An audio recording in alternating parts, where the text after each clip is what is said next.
যাদের রুটি বানাতে ঝামেলা মনে হয় তারা কিন্তু খুব সহজেই কিন্তু একটা মজা করে চাপড়ি বানিয়ে নিতে পারেন। আমি এখানে লাল আটা নিয়েছি 1.5 কাপ পরিমাণে, আর এই আটা দিয়েই আমি মূলত চাপড়িটাকে বানিয়ে নিব।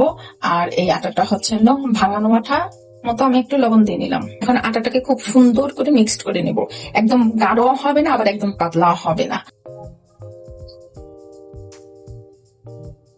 একবারে কিন্তু পানি দেওয়া যাবে না, আস্তে আস্তে পানি দিয়ে আটাটাকে বেটার করে নিতে হবে। আর দেখেন কতটা সুন্দর হয়ে বেটারটা হয়ে গেছে।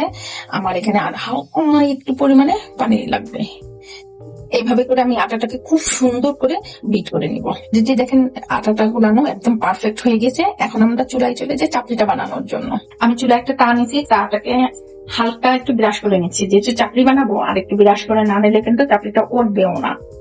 এই পর্যায়ে জালটা থাকবে একদম হাই স্পিডে না, আবার লো স্পিডে না, মিডিয়াম একটা তাপমাত্রায়, তাহলে চাপড়িটা বানাতে কিন্তু আমাদের বেশি সুবিধা হবে। তা দেখেন কত সুন্দর করে আমি চাপড়িটাকে তাওয়ায় সুন্দর করে হাত দিয়ে দেখেন কত পাতলা করে নিয়েছি। আর এই চাপড়িটা যত পাতলা হবে তত খেতেও মজা, দেখতেও মজা, আর বানাতেও মজা। এইভাবে করে আমি চাপড়িটাকে বানিয়ে নিচ্ছি। তো অলরেডি দেখেন চাপড়ি এক পাশ হয়ে গেছে, কারণ যখনই হয়ে যায় তখন কিন্তু অলরেডি কোনা আস্তে আস্তে করে উপরের দিকে কিন্তু একা থেকেই উঠিয়ে যায়। এখন আমি উল্টিয়ে দিচ্ছি, দেখেন ওই পাশটা কতটা সুন্দর দেখা যাচ্ছে। এভাবে করে দুই পাশটা আমি একটু সুন্দর করে ভেজে নেবো, তাহলে পরে খেতে খুবই দারুণ লাগবে, মচমচ একটা ভাব থাকবে। তো আমার অলরেডি কিন্তু একটা চাপড়ি হয়ে গেছে, কতটা সুন্দর লাগছে দেখতে। দেখেন এইভাবে করে আমি বাকি চাপড়িগুলো বানিয়ে নিচ্ছি। আর এই চাপড়িটা কিন্তু খুবই মচমচ হয়ে গেছে। এখন আমি চাপড়িগুলোকে উঠিয়ে নিচ্ছি, এখন বাকিগুলো সেম ভাবে বানিয়ে নেব। আমি আর একটা চাপড়ি বানিয়ে নিচ্ছি আপনাদের সুবিধার্থে। আপনারা চাইলে পুরো তাটাকেও আবার ক্লিন করে নিতে পারেন, আর না চাইলে কোনো সমস্যা নাই, কারণ তা বারবার ক্লিন করা থেকে এইভাবেই চাপড়িগুলো বানালে বেশি সুবিধা হয়। তা আমি দেখেন আরেকটা কত সুন্দর করে দিয়ে দিলাম। তো আমার আরেকটা চাপড়িও হয়ে গেছে, আমি এই চাপড়িটা উঠিয়ে নিচ্ছি। দেখেন কতটা সুন্দর, এখনই দেখা যাচ্ছে মচমচ একটা ভাব। দেখেন এইটাও কতটা সুন্দর ক্রিস্পি ক্রিস্পি একটা ভাব হয়ে গেছে। এখন এই চাপড়িটাও আমি তুলে নিচ্ছি। এভাবে করে আমি বাকি চাপড়িগুলো বানিয়ে নেব।